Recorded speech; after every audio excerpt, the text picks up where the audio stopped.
नमस्कार. Share market Marathi या YouTube चॅनलवर आपल्या सर्वांचं हार्दिक स्वागत. आजच्या व्हिडिओमध्ये आपण बुधवार दिनांक 15 एप्रिल 2026 साठीचं इंडेक्सचं विश्लेषण करणार आहोत. मात्र या विश्लेषणाला सुरुवात करण्यापूर्वी मला तुम्हाला शेअर मार्केट मराठीच्या ॲप विषयी थोडक्यात माहिती सांगायची आहे. शेअर मार्केट मराठीचं ॲप आता Android आणि iOS अशा दोन्हीही प्लॅटफॉर्मवर उपलब्ध झालेलं आहे. तुम्ही हे ॲप तुमच्या मोबाईलमध्ये डाउनलोड करून इन्स्टॉल केलंय का?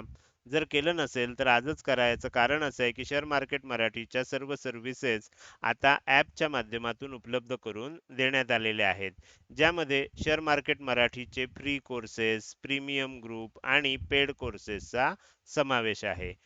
तर तुम्हाला समजा हे ॲप डाउनलोड करून इन्स्टॉल करायचं असेल तर त्याची लिंक या व्हिडिओच्या डिस्क्रिप्शनमध्ये तसंच कमेंट सेक्शनमध्ये जी पहिलीच कमेंट आहे पिन कमेंट त्यामध्ये उपलब्ध करून देण्यात आलेलं आहे.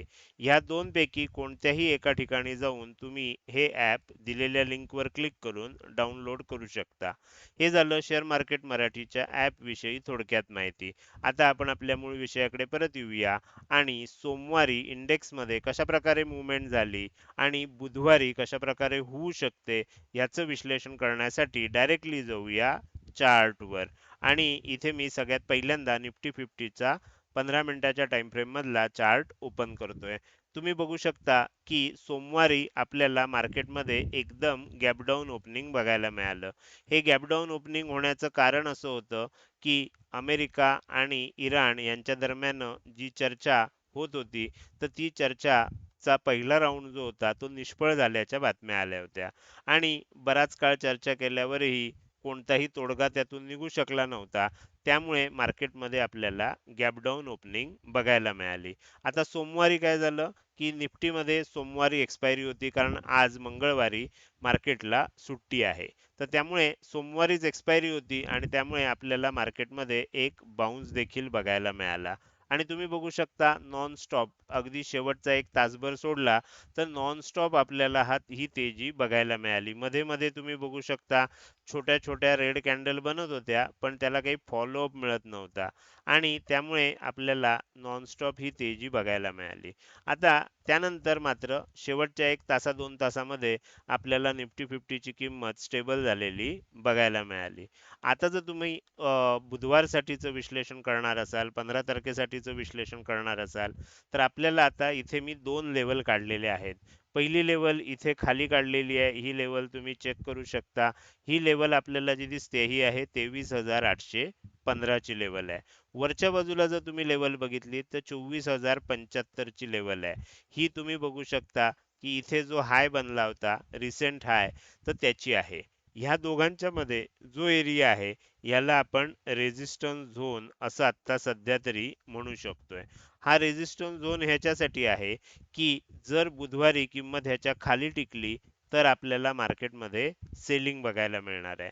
मात्र जर किंमत ह्याच्या वर टिकली तर मार्केटमध्ये आपल्याला तेजी बघायला मिळू शकते आणि जर किंमत ह्याच एरियामध्ये अडकली तर आपल्याला मार्केटमध्ये साइडवेज मुवमेंट होताना बघायला मिळू शकते. तर अशा प्रकारचं चित्र आता दिसतंय. मी हा व्हिडिओ जेव्हा रेकॉर्ड करतोय त्यावेळेला मार्केटमध्ये आपल्याला सुट्टी असल्यामुळे काही हालचाल नाही आहे. मात्र गिफ्ट निफ्टी जी आहे गिफ्ट निफ्टीमध्ये आपल्याला आज सुट्टी नसते आणि त्यामुळे गिफ्ट निफ्टीमध्ये मुवमेंट चालू आहे आणि ती बघता आपल्याला असं लक्षात येतंय की 24,150 च्या आसपास म्हणजे जेव्हा मी हा व्हिडिओ रेकॉर्ड करतोय 24,150 च्या आसपास गिफ्ट निफ्टीची किंमत चाललेली आहे. याचा अर्थ काय आहे? याचा अर्थ मार्केटमध्ये कदाचित उद्या बुधवारी गॅप अप ओपन होण्याची शक्यता आहे. गॅप अप ओपन झाल्यानंतर ते कुठे ओपन होतंय आणि कुठे टिकतंय ह्याच्यावर बऱ्याच गोष्टी अवलंबून आहेत. जर समजा गॅप अप ओपन होऊन वर टिकलं वर ओपन किंवा खाली ओपन होऊन वर गेलं तर ह्या रेझिस्टन्स झोनच्या वर टिकलं तर आणखीन तेजी होऊ शकते. मात्र जर ह्या रेझिस्टन्स झोनच्या आत आलं तर मात्र थोडा वेळ साईडवेज होऊ शकतं. एक गोष्ट लक्षात ठेवा जोपर्यंत ह्या लेवलच्या खाली आत्ता जात नाहीये तोपर्यंत आपल्याला मार्केटमध्ये मंदीची शक्यता किंवा घसरण येण्याची शक्यता कमी दिसते. जोपर्यंत ह्या लेवलच्या वर टिकत नाही तोपर्यंत तेजी होण्याची शक्यता कमी दिसते. याच्या वर टिकलं की मग तेजी होऊ शकते. अशा प्रकारचं चित्र आपल्याला आता तयार झालंय. त्यामुळे आता उद्या मार्केट नक्की कसं ओपन होतं आणि ओपन झाल्यावर सुरुवातीला काय मूव्हमेंट होते हे बघून मग आपल्याला पुढचं विश्लेषण करावं लागणार आहे. तर ही गोष्ट आपल्याला लक्षात ठेवायची आहे. आता ह्याच्यामध्ये जर वरच्या दिशेनं ओपन झालं आणि वरच टिकलं तर मग येणाऱ्या काळात आणखीन तेजी बघायला मिळू शकते. मात्र जर ह्या झोनमध्ये आलं, हा हाय ब्रेक केला नाही, बरोबर, आणि इथेच कुठेतरी ओपन झालं आणि इथून खाली यायला लागलं, तर मात्र मग आपल्याला आणखीन एकदा सेलिंगची शक्यता निर्माण होऊ शकते. त्यामुळे आता उद्या ओपनिंग नंतर ह्या ज्या दोन लेवल आहेत, खालच्या बाजूला 23,815 आहे, वरच्या बाजूला 24,075 ची लेवल आहे, ह्याच्या वर जातंय आणि टिकतंय का ह्याच्या खाली जातंय आणि टिकतंय हे बघणं इंटरेस्टिंग असणार आहे. सध्या तरी आपल्याला काय दिसतंय, वरच्या बाजूची शक्यता जास्त दिसते. अर्थात उद्यापर्यंत आणखीन काय काय घडामोडी होतील, कारण ही जी तेजी आपल्याला आज दिसतेय गिफ्ट निफ्टीमध्ये, याचं कारण अमेरिका आणि इराणमध्ये दुसरी फेरी 16 तारखेला होण्याची शक्यता निर्माण झाली आहे आणि 16 तारखेला ती चर्चेची फेरी होऊ शकते. हे समजल्यामुळे आज मार्केटमध्ये आपल्याला ओपनिंग नंतर तेजी बघायला मिळाली, अर्थात इंटरनॅशनल मार्केटमध्ये. भारतीय मार्केटला आज सुट्टी आहे. तर त्यामुळे तीच तेजी उद्या आपल्या मार्केटमध्ये सुद्धा कंटिन्यू होताना आपल्याला बघायला मिळू शकते. तर हे आपल्याला आता लक्षात ठेवलं पाहिजे. तर हे झालं निफ्टी फिफ्टीचं उद्यासाठीचं विश्लेषण. आता आपण पुढे जाऊया आणि बँक निफ्टीचं विश्लेषण करायला सुरुवात करूया. आता निफ्टीमध्ये जर गॅप अप ओपन होऊ शकतंय तर बँक निफ्टीमध्ये सुद्धा होऊ शकतं. पण तरी सुद्धा मी तुम्हाला काही लेवल्स इथे देऊन ठेवतोय आणि ह्या लेवलचं महत्त्व देखील सांगून ठेवतोय. सगळ्यात खालच्या बाजूला ही लेवल दिसते 55,165. वरच्या बाजूला लेवल दिसते 55,978. हा जो दोन लेवल आहेत ह्याच्यामधला जो एरिया आहे हा आपल्यासाठी रेझिस्टन्स झोन आहे. किंमत जोपर्यंत या रेझिस्टन्स झोनच्या वर जात नाही तोपर्यंत मार्केट एक तर साईडवेज राहील किंवा सेलिंग येण्याची शक्यता आहे. जर खाली टिकायला लागलं तर मग सेलिंग वाढण्याची शक्यता आहे. जर वर टिकायला लागलं तर मग आणखीन तेजी होण्याची शक्यता आहे. अशा प्रकारचं चित्र आपल्याला दिसतंय. आता मगाशी मी निफ्टीमध्ये दाखवलं नाही, परत पाहिजे तर निफ्टीचा चार्ट ओपन करतो आणि एकदा दाखवतो. तर निफ्टीमध्ये काय झालं होतं, इथे जर तुम्ही बघितलं तर सोमवारी क्लोजिंगच्या वेळेला आपल्याला मार्केटमध्ये ही जी तेजी झाली त्यानंतर जे सेलिंग आलं, परत तेजी झाली आणि परत सेलिंग यायला लागलं होतं. म्हणजे इथे एम पॅटर्न बनला होता. एम पॅटर्नचं ब्रेकआउट आलं होतं. मात्र कन्फर्मेशनसाठी आणखीन एक कॅन्डलची आवश्यकता असते. ती बनलेली नाही, त्यामुळे आपल्याला कन्फर्म करता आलं नाही. जर ही काही न्यूज आली नसती तर इथे एम पॅटर्न म्हणून सेलिंग येण्याची शक्यता जास्त होती. आता काय होईल, आता बुधवारी डायरेक्ट गॅप अप ओपन होईल, त्यामुळे मग ह्या एम पॅटर्नचं महत्त्व संपून जाणार आहे. तर ही गोष्ट आपल्याला लक्षात ठेवायची आहे. तर तेच आता आपण बँक निफ्टीमध्ये पण बघूया. बँक निफ्टीमध्ये सुद्धा तुमच्या लक्षात येईल की इथे एम पॅटर्न तयार झालेला आहे. म्हणजे इथून इथपर्यंत सेलिंग आलंय, परत वर गेलंय, परत सेलिंग आलंय. पण हा एम पॅटर्नचा ब्रेकआउट कधी येणार आहे, तर 55,500 च्या खाली किंमत टिकली तर. बरोबर, जोपर्यंत 55,500 च्या खाली किंमत टिकत नाही तोपर्यंत ह्या एम पॅटर्नचा ब्रेकआउट येणार नाही. आणि जर समजा गॅप अप ओपन झाली आणि मग खाली यायला लागली तर मग ह्या एम पॅटर्नचा तरी काही उपयोग असणार नाही, कारण हे सर्व हाय ब्रेक होऊन जातील. तर त्यामुळे त्याचा काही उपयोग होणार नाही.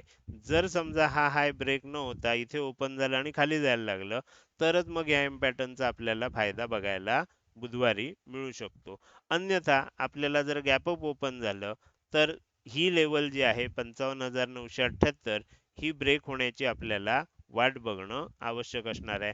कारण त्या लेवल जवळ एकदा रेझिस्टन्स घेतला जाऊ शकतो जरी किंमत वर जायचा प्रयत्न करत असली तरी. तर माझ्या मते आता तुमच्या विश्लेषण लक्षात आलं असेल, तिन्ही लेवलचं महत्त्व लक्षात आलं असेल. आता आपल्याला पुढं जाऊन सेन्सेक्सचं विश्लेषण करायचंच आहे. मात्र लक्षात ठेवा आज तीनही आपल्याला विश्लेषण वेगळी आहेत. निफ्टीचं विश्लेषण वेगळं आहे, बँक निफ्टीचं वेगळं आहे आणि सेन्सेक्सचं तर त्याहून वेगळं आहे.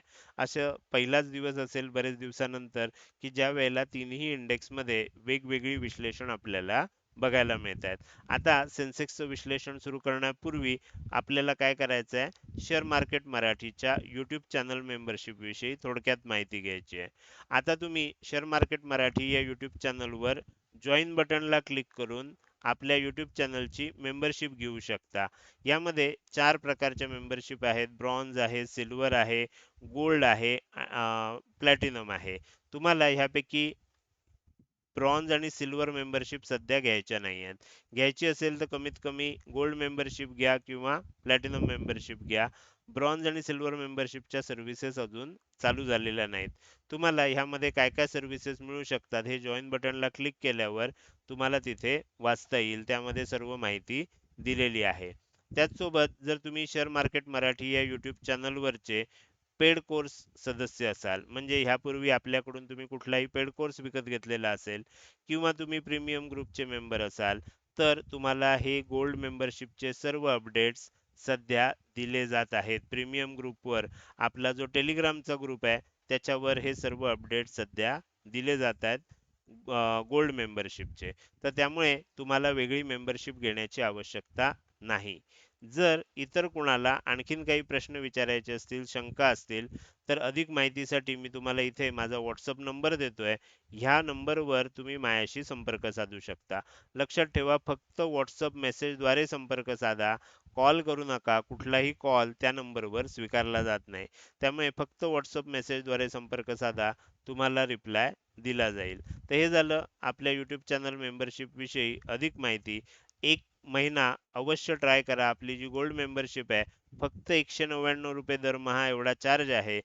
एका ट्रेडमध्ये आपल्याला सर्वसाधारणपणे ब्रोकरेज, टॅक्सेस, चार्जेस मिळून एवढाच खर्च येतो. तेवढ्याच फीमध्ये तुम्हाला पूर्ण महिनाभर मी माझं मार्केटचं विश्लेषण लाईव्ह मार्केटमध्ये देणार आहे. तर तुम्हाला जर ते घ्यायचं असेल तर तुम्ही गोल्ड मेंबरशिप घेऊ शकता. हे झालं शेअर मार्केट मराठी या यूट्यूब चॅनलच्या मेंबरशिप विषयी अधिक माहिती. आता आपण पुढे जाणार आहोत आणि राहिलेल्या इंडेक्सची म्हणजेच सेन्सेक्सचं विश्लेषण करायला सुरुवात करणार आहोत. सेन्सेक्समध्ये जर आपल्याला विश्लेषण करायचं असेल तर सेन्सेक्समध्ये सुद्धा आपल्याला काय दिसतंय, खालच्या बाजूला आपल्याला एक लेवल दिसते. ह्या लेवलच्या जर खाली टिकलं तरच आपल्याला सेलिंग वाढण्याची शक्यता आहे. अन्यथा मार्केटमध्ये आणखीन जर वर जायला लागलं आणि ही जी हायची लाईन आहे ही हायची लाईन जर ब्रेक झाली तर मग आणखीन तेजी आपल्याला बघायला मिळू शकते. त्यामुळे इथे सुद्धा आपल्याला लक्षात ठेवायचं आहे की 76,535 च्या खाली जर टिकलं तरच मंदी होऊ शकते. जोपर्यंत त्याच्या खाली टिकत नाही तोपर्यंत मंदी होणार नाही. साइडवेज होऊ शकतं किंवा वर जाऊ शकतं. जर आपल्याला जो रिसेंट हाय आहे, मी ही जी लाईन काढून दाखवली आहे, या हायच्या वर किंमत टिकत असेल तर मग आपल्याला काय होईल, तर मग आणखीन तेजी आपल्याला बघायला मिळू शकते. जर ह्या रेंजमध्येच किंमत राहिली तर ह्या रेंजमध्ये साइडवेज किंमत होऊ शकते. ही गोष्ट सुद्धा आपल्याला लक्षात ठेवावी लागेल. तर हे झालं उद्या तीनही इंडेक्समध्ये कशा प्रकारे मुवमेंट होऊ शकते. आता तुमच्या हे लक्षात आलं असेल, गॅप अप ओपनिंगची शक्यता देखील तुम्हाला लक्षात घ्यावी लागणार आहे. त्यानंतर आता आपण या व्हिडिओच्या एकदम शेवटी येऊया आणि जाता जाता मला तुम्हाला विचारायचं आहे की आजचा हा व्हिडिओ तुम्हाला कसा वाटला. जर हा व्हिडिओ तुम्हाला आवडला असेल तर नक्कीच तुम्ही या व्हिडिओला एक लाईक करू शकता. कसा वाटला हे कमेंट सेक्शनमध्ये टाईप करून सांगायला अजिबात विसरू नका.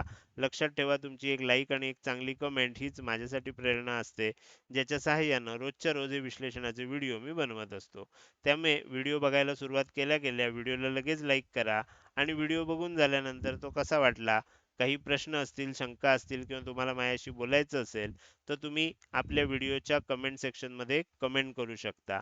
त्याचसोबत आजचा व्हिडिओ तुम्ही अजूनपर्यंत बघताय आणि अजूनही जर तुम्ही शेअर मार्केट मराठी आपल्या यूट्यूब चॅनलला सबस्क्राईब केलं नसेल तर कृपया सबस्क्राईब करा आणि शेजारी असणाऱ्या बेल आयकॉनला क्लिक करून ऑल असं नोटिफिकेशन निवडा.